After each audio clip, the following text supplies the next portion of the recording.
I was watching college football last night. College football is back. NFL's coming. Some of you don't care. Some of you do.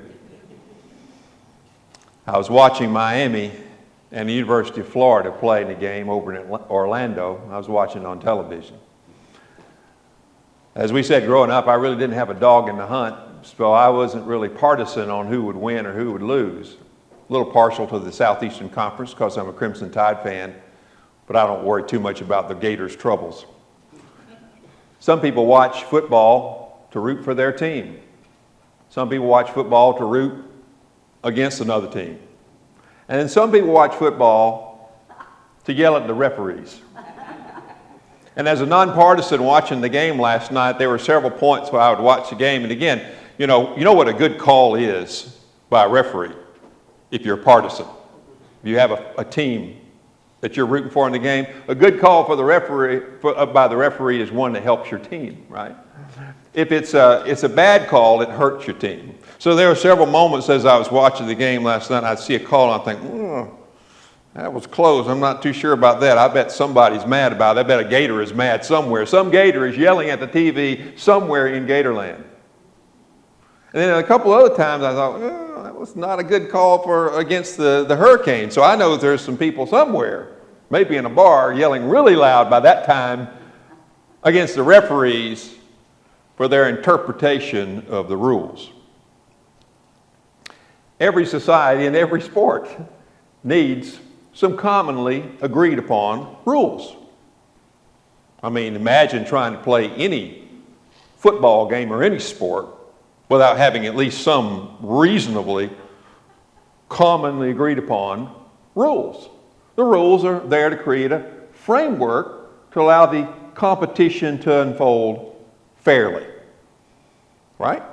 Well, we all know that as soon as you have a rule, you can have slightly different interpretations of the rule. And when it comes to rules or laws, we all can be a little partisan, whether or not or how we fall on one side or the other of the law of the rule.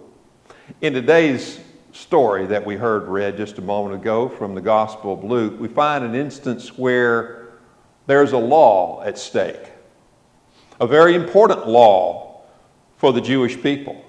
It was the law of the Sabbath. It's found in the Ten Commandments. The Sabbath, you understand, according to Jewish understanding, reckoning, begins at sundown on what our Norse ancestors called Friday. They were pagans, so they named Friday after Freya, a goddess consort of Odin, where Friday comes from. And Saturday is from the Romans, the day of Saturn. But the Jewish Sabbath, the Jews didn't go by those pagan names. They just had a first day, a second day, a third day, a fourth day, a fifth day, a sixth day. And on those 6 days you could work. But on that seventh day, beginning at sundown, or what we call Friday evening, and going to sundown of what we call Saturday, the Jews were to have a complete rest. And the rule was good. The rule was a religious law, but it was a societally enforced pause, cessation from normal activities. And that included not only the men, but also the women and the children and the slaves. It mentions that in one of the commandments. And the livestock were to be granted a rest from their labors on that Sabbath day period each week.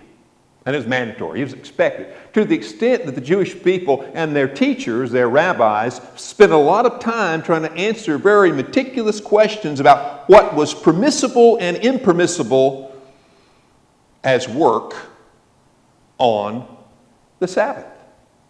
So I want to tell you that up front. As we look at this story, you're going to find where Jesus is teaching on the Sabbath day in one of the synagogues. There's a series of stories in the Gospel of Luke where Jesus encountered controversy while he was in a synagogue in his world. I told you last week we like to think of Jesus as being about peace, love, and happiness. Jesus was a little bit revolutionary. He could be controversial. He wasn't afraid to turn over tables every once in a while when he saw an injustice was being done. So we find Jesus in this synagogue on the Sabbath day, and he's teaching, and it says in the text, he sees a woman who is disabled. The text says crippled by a spirit or an ailment. He sees her, and he pauses his teaching, and he takes time out to call her over to him. And imagine this woman is bent over, and she is, by the way, she had to walk to synagogue on Sabbath. And it says she'd been doing it for 18 years in this bent over condition. We're not told what it was in the ancient world. They didn't have modern concepts of medical etiology. They attributed it to evil spirits.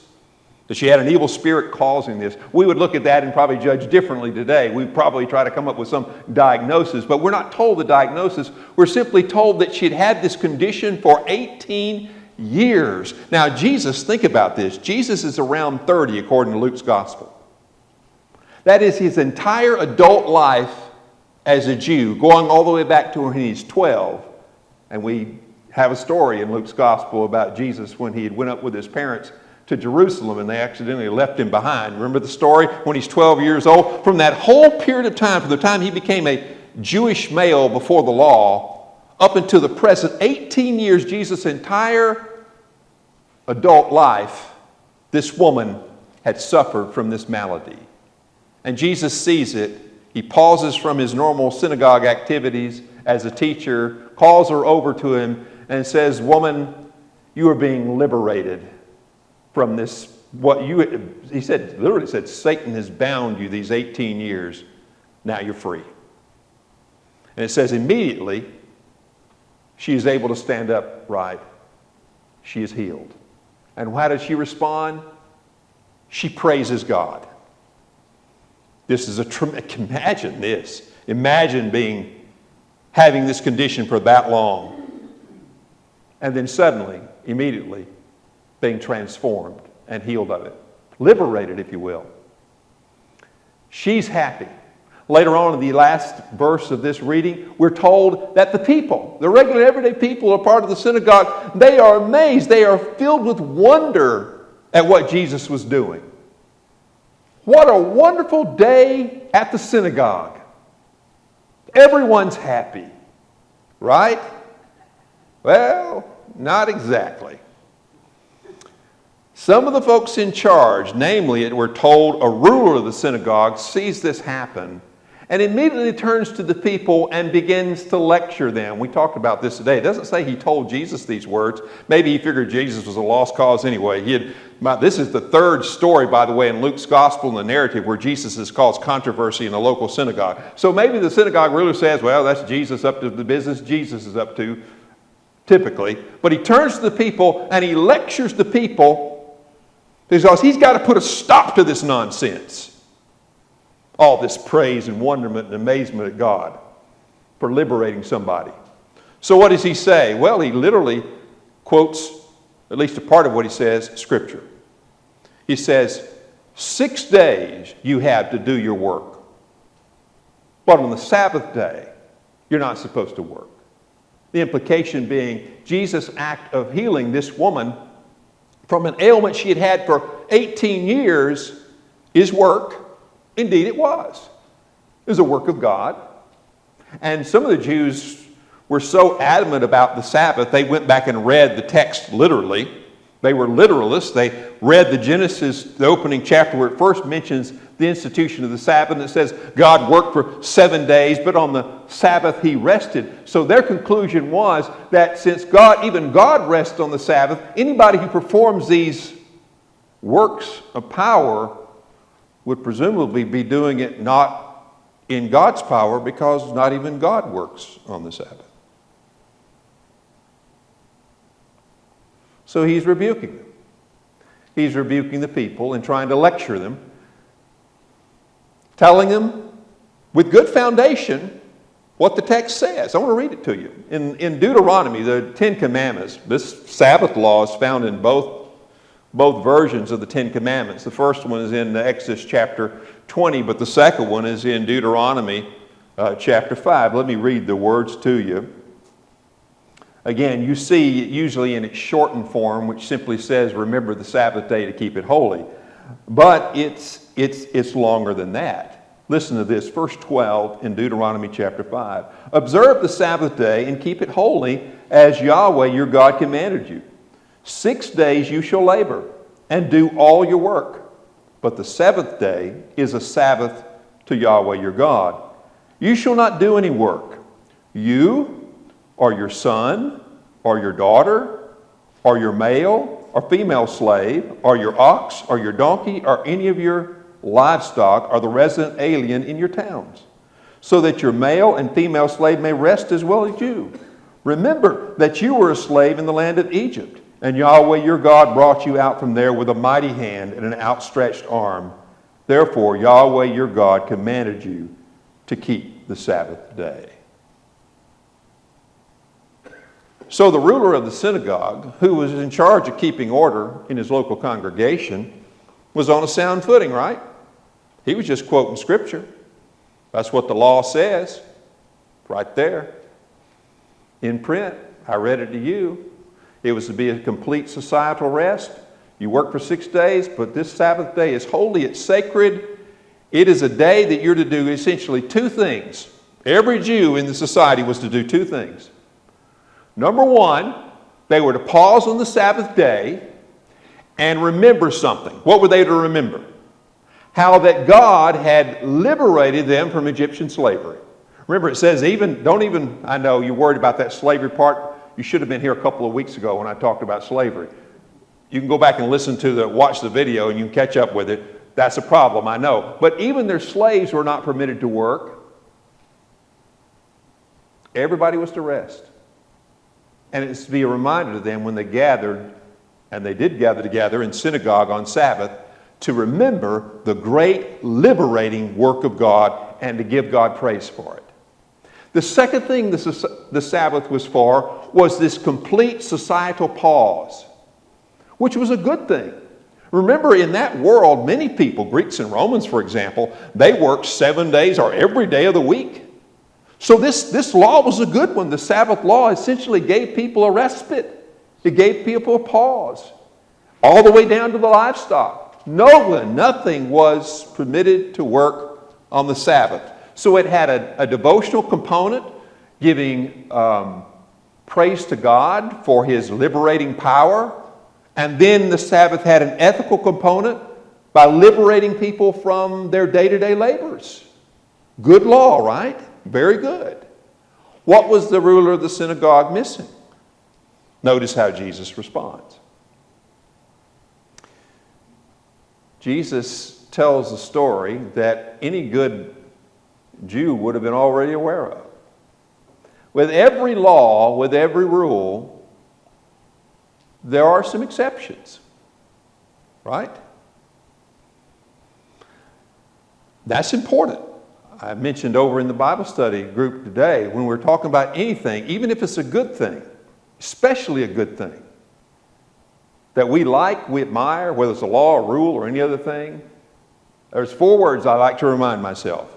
Up to a point. Up to a point. Because even a good thing that has a benign and positive purpose can be pushed too far. So the Sabbath law was good up to a point.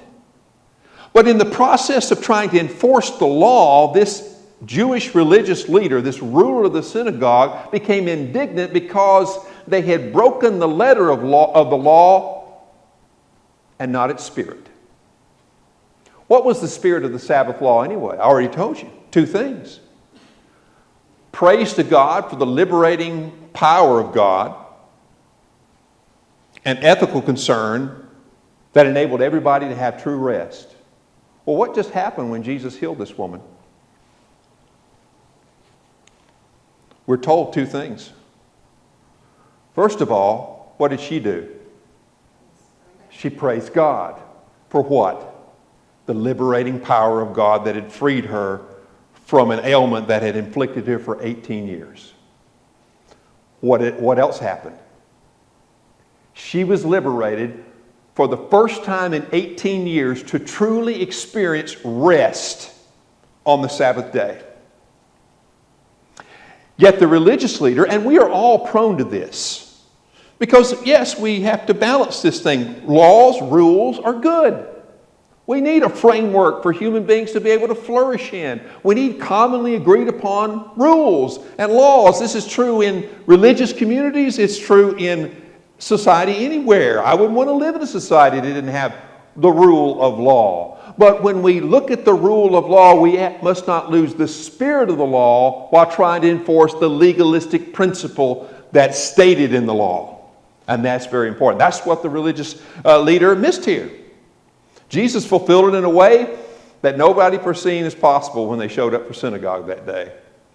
He caused everybody to leave with amazement, with wonder, almost everybody, with amazement and wonder, and he caused the woman to leave in a way she had never left in 18 years. He had brought her true freedom, and he had once again drawn people's attention to the amazing, liberating grace of God.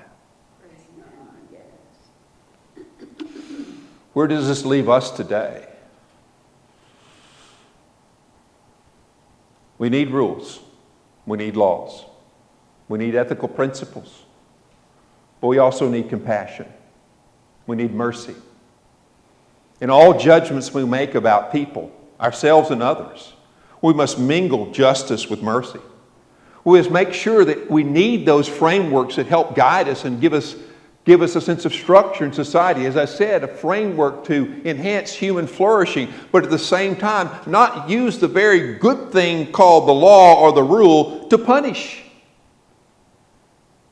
I'm talking about unnecessary punishment. I'm talking about unmitigated punishment. I'm talking about a lack of mercy in our judgment.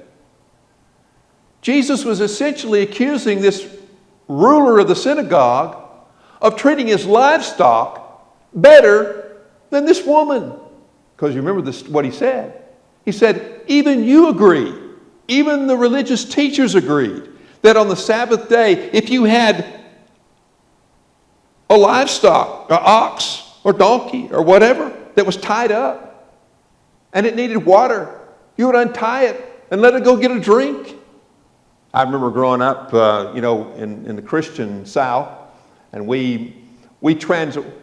by the way, the Sabbath is referred to in the Bible, always referred to what the Jews think of the Sabbath, sundown on Friday evening to sundown on Saturday evening. But I grew up in a world where a lot of people believed that Sunday was the Christian Sabbath, and that's fine. And if you want to observe Sunday as a Sabbath, that's perfectly fine. Now, you have Christian liberty to do so, but the Bible never designates Sunday as the Sabbath. That always referred to what the Jews referred to as the Sabbath. So I grew up in that kind of environment. And I remember back in the old Baptist Faith and Message, 1963. If you've never heard of it, fine. Don't worry about that. But it talked about how Christians should observe the Sabbath on Sunday, and they should do no work except for works of mercy and necessity. That's the exact word, works of mercy and necessity. Some acts of mercy, compassion are appropriate, and some things you just have to do.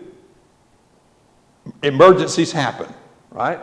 So that was the language. So even Christians wrestled with this thing. I remember growing up when you couldn't fish, you couldn't hunt, one time we said you couldn't go to restaurants because that made other people work. And then, there was a long list of things, all right? Fair enough. And sometimes even Christians lost the spirit of the law behind the legalistic principles of law.